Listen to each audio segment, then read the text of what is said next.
Praise the Lord. Igsoon kung ikaw naka-experience karon og dili maayo nga sitwasyon, daghan mga butang nga nahitabo kanimo nga dili maayo. Hinumdumi ang daghan mga maayong buhat sa Ginoo diha kanimo, and that makes you happy. Start to count your blessings and see good things in every situations, and you'll find yourselves you are blessed.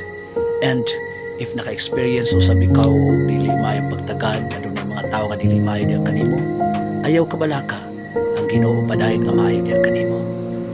Ug kung naka-experience ka adunay mga tawo nga padayon nagbuhat og dili maayo diha kanimo, ayaw kaguol, kay ang Ginoo padayon usab siya nga nagbuhat og maayo diha kanimo. Daghan mga butang nga iya pang pagabuhaton nga maayo diha kanimo.